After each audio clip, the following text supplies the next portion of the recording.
चलिए अभी की क्लास में हम लोग जो है ना ज्योग्राफी का देखेंगे भौतिक विभाजन। जो भौतिक विभाजन है यहाँ से 20 ईयर्स में जितने क्वेश्चंस आए हैं उसको एक ही जगह पे रखा गया है और समझाने के तरीके से है ना, मतलब बहुत अच्छे तरीके से इसको बताया गया है। तो चलिए हम लोग शुरू करते हैं। देखते हैं भौतिक विभाजन में भारतीय उपमहाद्वीप मूलतः किस भूखंड का भाग था। तो देखिए ये जो था ना वो गोंडवाना लैंड का भाग था। भारतीय उपमहाद्वीप जो है मूलतः गोंडवाना लैंड का हिस्सा था। बाद में हम लोग जानते हैं कैसे फ्यूज़न हुआ, मतलब प्लेट टेक्टोनिक थ्योरी वगैरह आती है, तो ये सब फिर डिटेल से मैं बताऊंगा। अभी बहुत ज़्यादा डिटेल से बताने का मतलब है कि प्री का हाथ से निकल जाना। चलिए आगे बढ़ते हैं। भारत में उपलब्ध पूरा चुंबकीय परिणामों यानी प्रामैग्नेटिक रिजल्ट्स के से संकेत मिलते हैं कि प्राचीन काल में भारतीय भूखंड उत्तर दिशा की ओर विस्थापित हुआ है। भूगर्भिक संरचना यानी जियोलॉजिकल स्ट्रक्चर की दृष्टि से भारत को मुख्यतः 3 भागों में विभाजित किया गया है: हिमालय पर्वतीय क्षेत्र, उत्तर का मैदानी भाग और दक्षिण का प्रायद्वीपीय पठार। हिमालय के समानांतर संरचनात्मक भाग को हम लोग देखें तो वलयों की तीव्रता तथा निर्माण आयु के आधार पर जो है ये तो ट्रांस हिमालय तिब्बत का क्षेत्र हो गया, लघु हिमालय, मध्य हिमालय, वृहत हिमालय, महान हिमालय, बाह्य या उप हिमालय या शिवालिक हिमालय। जो शिवालिक हिमालय तो बिहार तक आ जाता है। तो हम लोग देख रहे हैं हिमालय के समानांतर संरचनात्मक भाग। तो हिमालय के जो समानांतर संरचनात्मक भाग हैं इसकी गणना कैसे की गई है, तो वलयों की तीव्रता तथा निर्माण आयु के आधार पर इसको किया गया है, क्षेत्र में वर्गीकृत किया गया है। तो ट्रांस हिमालय या तिब्बत का क्षेत्र एक हिमालय पार्ट हो गया, वृहत हिमालय या महान हिमालय एक पार्ट हो गया, लघु हिमालय या मध्य हिमालय एक पार्ट हो गया, बाह्य हिमालय, उप हिमालय और शिवालिक हिमालय एक हिस्सा हो गया। हिमालय का निर्माण समांतर वलय श्रेणियों से हुआ है। इनमें प्राचीनतम श्रेणी कौन सी है, तो यह है वृहत हिमालय। उत्तर भारत में उप हिमालय क्षेत्र के सहारे विस्तारित समतल मैदान को क्या कहा जाता है, ये कहते हैं भाबड़। हिमालय का पर्वत पदीय प्रदेश कौन सा है, तो यह है शिवालिक। शिवालिक शैल समूह के दक्षिण में स्थित भाबर क्षेत्र किस संरचना का उदाहरण है, ये गिरिपद की स्थिति है। जो देखिए फुट हिल्स बोले अंग्रेजी में तो ज़्यादा अच्छा है। यूपीएससी ने एक बार पूछा था क्वेश्चंस कि इनमें फुटल्स ऑफ हिमालयाज कौन सा है, तो वो था शिवालिक, है ना। तो गिरिपद यानी फुट हिल्स, ये कौन सा है, शिवालिक। शिवालिक जो है ना वो एकदम बिहार तक आ जाता है, चंपारण तक। शिवालिक श्रेणी की औसत ऊंचाई है 600 से लेकर 1200 मीटर। लघु हिमालय किन श्रेणियों के मध्य में है, तो महान हिमालय और शिवालिक हिमालय। लघु हिमालय जो है वो महान हिमालय और शिवालिक हिमालय के बीच में है। हिमालय की नवीनतम पर्वत श्रेणियाँ कौन सी हैं, तो यह है शिवालिक। नर्मदा एवं ताप्ती नदियों के मध्य कौन सी पर्वत श्रेणी स्थित है, तो यह है सतपुड़ा श्रेणी। सतपुड़ा के जंगल, ठीक है ना, नींद में डूबे हुए से अनमने जंगल, काफ़ी बढ़िया कविता थी, हम लोगों ने स्कूल के टाइम में इसको पढ़ा था। विश्व की सर्वाधिक तीव्र ढाल वाली चोटी राकापोसी लद्दाख श्रेणी में स्थित है, ठीक है ना। राकापोसी क्या है, सबसे तीव्र ढाल वाली पर्वत श्रेणी है, जो कहाँ स्थित है, तो तिब्बत में, लद्दाख क्षेत्र में। लद्दाख क्षेत्र हमारे भारत का हिस्सा है। तो लद्दाख क्षेत्र में सबसे तीव्र जो है तीव्र ढाल वाली चोटी है, नाम क्या है उसका, राकापोसी। कहाँ स्थित है, लद्दाख श्रेणी में। हिमालय की सबसे ऊंची पर्वत श्रेणी कौन सी है, तो यह हिमाद्री या वृहद हिमालय। हिमाद्री या वृहद हिमालय जो है हिमालय की सबसे ऊंची पर्वत श्रेणी है। वृहद हिमालय की औसत ऊंचाई कितनी है, तो यह है 6100 मीटर। औसत ऊंचाई है 6100 मीटर वृहद हिमालय की, बहुत बड़ा। और माउंट एवरेस्ट की ऊंचाई कितनी है, अभी चाइना के साथ जो है नेपाल ने उसके ऊपर में रिसर्च किया था और कुछ पॉइंट में सेंटीमीटर में उसको जो है बड़ा कर दिया है। 8848 मीटर है, इसी को याद रखेंगे। 0.5 सेंटीमीटर करीब करीब बढ़ाया है, ये ध्यान देने योग्य कोई मामला नहीं है। पीर पंजाल श्रेणी किस राज्य में अवस्थित है, यह है जम्मू कश्मीर में। पीर पंजाल जो है वह जम्मू कश्मीर में। पूर्वी हिमालय की तुलना में पश्चिमी हिमालय में ट्री लाइन की ऊंचाई कम है, ठीक है ना। देखते हैं, पूर्वी हिमालय की तुलना में पश्चिमी हिमालय में ट्री लाइन की ऊंचाई कम है, बस इतना ही याद रखना है। ये स्टेटमेंट के रूप में पूछा था यूपीएससी में, शायद 96 या 7 में पूछा था। उत्तराखंड में पाताल तोड़ कुएँ किस भाग में पाए जाते हैं, तराई क्षेत्र में। जो नीचे का क्षेत्र होगा तभी तो, बस पाताल तोड़ कुएँ में क्या होता है कि लोग खुदाई करते हैं कि पानी अपने आप निकलने लगता है, ठीक है ना, कुओं में से पानी निकल निकल के बाहर आने लगता है। अक्साई चीन किस क्षेत्र का भाग है? तो लद्दाख का भाग है। अक्साई चीन जो है वो लद्दाख का भाग है। पश्चिमी हिमालय, वेस्टर्न हिमालय प्रदेश के प्रमुख प्राकृतिक संसाधन क्या है? तो वन। वन जो है पश्चिमी हिमालय के प्रमुख प्राकृतिक संसाधन है। देखिए ऑप्शन कई सारे रहेंगे, लेकिन वहाँ पर देखिए कि महत्वपूर्ण वन ही है। आप खनिज होगा और जड़ी बूटियाँ वगैरह दे करके कन्फ्यूज़ करेंगे, लेकिन यहाँ कन्फ्यूज़ नहीं होना है। इसलिए मैं जो बता रहा हूँ ना, बस उसी को याद रखिए, उसी को ध्यान में रखिए, और एग्जामिनेशन में जो सबसे पहला ऑप्शन आपको टिक करे ना, बस उसी के थ्रू जाने की कोशिश करिए। भारत की प्राचीनतम पर्वत श्रृंखला कौन सी है? तो यह है अरावली। अरावली श्रेणियाँ, अरावली रेंजेस की अनुमानित आयु कितनी है? तो 600 से 750 मिलियन वर्ष इसकी अनुमानित आयु है। 600 से 750 मिलियन वर्ष है, काफ़ी पुराना है। माउंट एवरेस्ट को नेपाल में सागरमाथा के नाम से जाना जाता है। माउंट एवरेस्ट को नेपाल में सागरमाथा के नाम से जाना जाता है। अरावली किस प्रकार की पर्वत श्रेणी है? तो अवशिष्ट पर्वत है, रेसिड्यूअल माउंटेन है अरावली। दक्षिण भारत की सबसे ऊंची चोटी कौन सी है? तो अनाईमुडी 2695 मीटर है, केरल में है। दक्षिण भारत की सबसे ऊंची चोटी कौन सी है? तो अनाईमुडी है, कहाँ है? केरल में, 2695 मीटर है, ठीक है ना। आप वन लाइनर जो देखेंगे या फिर और जो कुछ बनाएंगे तो वहाँ पे इतनी डिटेल से नहीं होगी। तो ये बुक बहुत अच्छी है, और बुक नहीं खरीद सकते हैं तो यहाँ पर मैं पूरा डिटेल हर चीज़ मैं बता रहा हूँ। नीलगिरी पर्वत माला का विस्तार किस राज्यों में है? तो तमिलनाडु एवं केरल में है। महाराष्ट्र एवं कर्नाटक के मध्य पश्चिमी घाट को किस नाम से जाना जाता है? तो ये कोंकण तट है।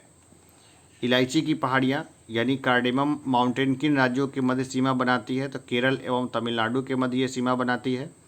सेवड़ाए पहाड़ियाँ किस राज्य में स्थित हैं? यह है तमिलनाडु में। पूर्वी घाट और पश्चिमी घाट परस्पर नीलगिरी पहाड़ियों पर मिलते हैं। भारत की सर्वोच्च पर्वत चोटी कौन सी है? यह है K2 गॉडविन ऑस्टिन, 8611 मीटर है ये। चलिए अब हम लोग जो है भारत के नक्शे में हम लोग जो है भारत के भौतिक क्षेत्र को हम लोग देख लेते हैं। तो देखिए पामीर घाट की पोजीशन देखिए, आप लोगों ने सब ने पिछले क्लासेस में भारत का नक्शा अच्छे से देख रखा है। इसके बाद देखिए यह है हिंदुकुश श्रेणी। हिंदुकुश श्रेणी का क्षेत्र देखिए पाकिस्तान साइड में पड़ गया है हिंदुकुश, ठीक है। नंगा पर्वत देखिए 8126 मीटर, ये भारत में है, लेकिन अब पाक ऑक्युपाइड कश्मीर में दिख रहा है। हिमालय से देखिए कितनी नदियाँ निकलती है, सिंधु भी निकलती है हिमालय से, झेलम, चिनाब, रावी, सतलज सब इधर से ही निकलती हैं। अब देखते हैं 8611 मीटर है गॉडविन ऑस्टिन, कंचनजंगा जो है गॉडविन ऑस्टिन, ये K2 है 8611 मीटर पर। ये है कुंडलून श्रेणी है, ये आप देख रहे हैं काराकोरम, इसको ऐसा ही देख लीजिए। यहाँ से चूँकि आप जब क्वेश्चन को टिक करेंगे तो आपको देखने में आसानी होगी। ये लद्दाख श्रेणी है, लद्दाख श्रेणी के नीचे जास्कर श्रेणी है ना। फिर हम लोग देखते हैं कैलाश श्रेणी जो अब तिब्बत का पार्ट है, चाइना ने इसको ऑक्युपाई कर रखा है। अब देखिए वृहत हिमालय के पार्ट्स को देखें, यहाँ देखिए वृहत हिमालय के पार्ट्स को देखें 7817 मीटर, धौलागिरी 8172 मीटर, यहाँ Dhaulagiri, Annapurna 8078 metre, mount Everest 8848 metre, ठीक है। मकालू 8481 मीटर, मकालू को देखिए। अब देखिए सांगपो नदी है, सांगपो नदी जो है ये बह रही है यहाँ से, ये भी हिमालय से निकलती है। हिमालय पूरा क्षेत्र हिमालय का है। कितने राज्य हिमालय से निकलते हैं मैंने पिछले क्लास में पूछा था, अभी तक तो कोई कमेंट आया नहीं है, तो चलिए देखते हैं कि कौन सबसे पहले कमेंट करते हैं। ये सांगपो नदी है, ये तिब्बत से बढ़ती है। ये रहा हमारा नामचा बड़वा 7756 मीटर, ठीक है, अरुणाचल के साइड पड़ गया ये। अब यह है पटकाई धूम, गारो खासी जयंतिया, ये तीनों मेघालय में पड़ती है। गारो खासो जयंतिया तीनों हिल्स के नाम हैं, इनके नाम पे ट्राइब्स के नाम भी हैं। ये नागा पहाड़ी है, नागालैंड साइड में लुसाई पहाड़ियाँ, अराकान का क्षेत्र देख लेते हैं। चलिए इसके अरावली है, राजस्थान और बाकी क्षेत्रों में फैला हुआ है। मध्य भारत का पठार देख रहे हैं, चंबल, बेतवा, कैमूर, राजमहल पहाड़ी, छोटा नागपुर पठार, ये सब। चलिए ये सब देखिए जितनी चीज़ें हैं ना सब काम की है, और ये आपको कहीं ना कहीं ज़रूर आप क्वेश्चन जब सॉल्व करने आएंगे तो ये नक्शा आपको बहुत काम देगा, ठीक है ना। ये कच्छ का रण का हिस्सा हो गया, कच्छ का रण, काठियावाड़, प्रायद्वीप, गिर पर्वत यहाँ पर है, सतमाला श्रेणी है, देखिए है ना, इसकी लोकेशन देखिए, सतमाला श्रेणी की महाराष्ट्र साइड में। कलसुबाई है, ठीक है। हरिश्चंद्र पहाड़ियाँ हैं, थाल घाट, भोड़ घाट, कई बार पूछा जाता है थाल घाट, भोड़ घाट वगैरह किस राज्य में है, मैं सब बताऊंगा। महाराष्ट्र का पठार देखिए अजंता श्रेणी। महादेव मैकाल छोटा नागपुर का पठार है, ये इस क्षेत्र में रांची भी छोटा नागपुर पठार में चला आता है। बिहार में पहले पड़ता था, अब झारखंड अलग के कारण इसका हिस्सा उधर चला गया। मलयगिरी है 1187 मीटर, लोकेशन बस देख लीजिए, फिर मैं सब बता। उत्कल का मैदान रहा ये। महेंद्रगिरी है 1501 मीटर का। ओडया कोंडा, नल्लामलाई हिल्स, ठीक है, ये नल्लामलाई हिल्स है। जवादी, पूर्वी घाट, देखिए ये रहा पूर्वी घाट, है ना। और इधर पश्चिमी घाट को भी हम लोग, ये रहा हमारा पश्चिमी घाट, पश्चिमी घाट, ये रहा पश्चिमी घाट। जब सबसे समृद्ध क्षेत्र है ना ये पश्चिमी घाट ही है बायोडाइवर्सिटी के मामले में। पश्चिमी घाट में ही हमारा महाबलेश्वर पड़ता है, कोंकण भी बोलते हैं इसको। इस तरह पड़ा कोंकण, इस तरह पड़ा कोरोमंडल। मैंने इसको ऐसे याद कर रखा था कि हमारी जो ट्रेन जाती थी ना हैदराबाद के लिए, उसका नाम था कोरोमंडल एक्सप्रेस। तो हैदराबाद इधर से जाते थे, तो ये कोरोमंडल हो गया, तो दूसरा कोंकण हो गया। तो इसी तरह से हमने उसको याद कर रखा था। देखिए सेवड़ाई की पहाड़ियाँ हो गई इस साइड, सेवड़ाई, कोरोमंडल तट देख ही रहे हैं। अन्नामलाई, इलायची, कार्डेमम हिल्स, महेंद्रगिरी, ये रहा महेंद्रगिरी। भारत मुख्य भूमि से दक्षिणतम चोटी हो गई है महेंद्रगिरी। सबसे साउथ की जो चोटी हो गई ना, ये हमारी हो गई कौन सी, तो महेंद्रगिरी। सबसे साउथ की चोटी हो गई महेंद्रगिरी। चलिए, तो ये श्रीलंका पर्वत, मरुस्थल और पठार और दर्रा को मतलब यहाँ इस तरह से लोकेशन में इस तरह दिखाया गया है। तो चलिए हम लोग आगे बढ़ते हैं। देखते माना दर्रा उत्तराखंड को किससे जोड़ता है, तो तिब्बत से, ठीक है ना। माना दर्रा उत्तराखंड को किससे जोड़ता है, तिब्बत से। मैप बना करके उसको याद रखेंगे तो बहुत आराम से रहेगा याद, और लंबे समय तक रहेगा याद। नंदा देवी शिखर जो है किस राज्य में अवस्थित है, ये उत्तराखंड में है। अरावली श्रेणी का उच्चतम पर्वत शिखर कौन सा है, ये गुरु शिखर है, 1722 मीटर, राजस्थान में है। हिमालय पर्वत की श्रेणी अराकानयोमा किस देश में स्थित है, ये म्यांमार में है। उत्तराखंड में कोनधारी वनों एवं छोटे छोटे घास के मैदानों को बुग्याल या प्यार के नाम से जाना जाता है। ये देखिए कुल्लू घाटी किन पर्वत श्रेणियों के मध्य स्थित है, यह है धौलाधर तथा पीर पंजाल में। पालघाट दर्रा किन पहाड़ियों के मध्य स्थित है, यह है नीलगिरी और अन्नामलाई पहाड़ियों के बीच में। नाथुला दर्रा किस राज्य में स्थित है, यह है सिक्किम में। देखिए एक चीज़ और बताऊं, ये जो मैप है ना, अभी मैंने आपको सरसरी तौर पे बताया है, लेकिन इस मैप को और सारे मैप को मैं अलग से क्लास लेके जो है ना पूरा डिटेल से बताऊंगा, और थोड़ा और अच्छे तरीके से बताऊंगा सारे मैप को। तो कुछ चीज़ें यहाँ से क्लियर होंगी, कुछ चीज़ें यहाँ से भड़बली क्लियर होंगी, लेकिन जैसे ही आप मैप का डिवीज़न वाला सेक्शन देखेंगे ना, सारी चीज़ें जो है आपको अच्छे से क्लियर हो जाएगी। चलिए तो हम लोग सारे क्वेश्चंस को देख लेते हैं जो मैप के बेस्ड पर है। लिपुलेख, माना एवं नीति दर्रा किस राज्य में अवस्थित है, यह है उत्तराखंड में। रोहतांग दर्रा किस राज्य में अवस्थित है, यह हिमाचल प्रदेश में। पूर्वी हिमालय में औसत हिमरेखा स्नो लाइन 3500 मीटर तथा पश्चिमी हिमालय में 2500 मीटर ऊंचाई पर पाई जाती है। भारत का सबसे बड़ा हिमनद कौन सा है, तो यह सियाचिन, कहाँ है, लद्दाख में। चौड़ाबाड़ी ग्लेशियर कहाँ स्थित है, यह केदारनाथ मंदिर के उत्तर में, उत्तराखंड में है ये।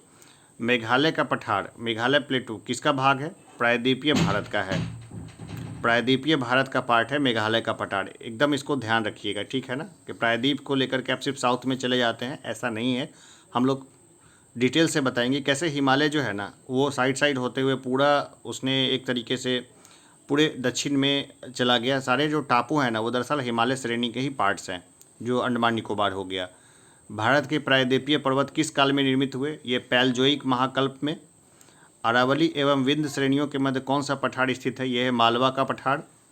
दंडकारण्य क्षेत्र कहाँ अवस्थित है, ये छत्तीसगढ़ एवं उड़ीसा के मध्यवर्ती भाग में।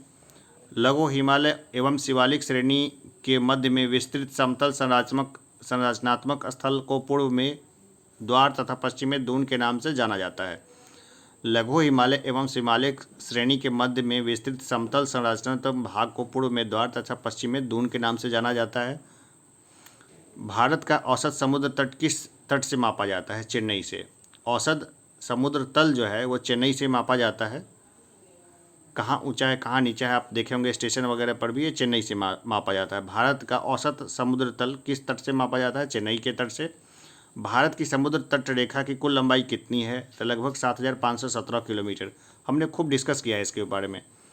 भारत के तटीय राज्यों में से किसकी सीमा सबसे लंबी है? तो गुजरात की। उत्तर भारत में गुजरात की सबसे लंबी है और पूरे भारत में भी गुजरात की सबसे लंबी है। दक्षिण भारत की बात करें तो वहाँ पर हम आंध्र प्रदेश को लेंगे। भारत के कितने राज्य समुद्री तटरेखा से संलग्न है? तो 9। अब मैंने पूछा था ना, ठीक है। भारत के कितने राज्य समुद्री तटरेखा से संलग्न है? तो 9। कौन कौन से राज्य हैं? गुजरात, महाराष्ट्र, कर्नाटक, केरल, तमिलनाडु, पश्चिम बंगाल, आंध्र प्रदेश, ओडिशा और गोवा। प्राचीन भारतीय ऐतिहासिक भूगोल में रत्नाकर नाम किसका सूचक था? तो ये था हिंद महासागर का। तमिलनाडु व आंध्र प्रदेश के समुद्री तट का क्या नाम है? कोरोमंडल तट है।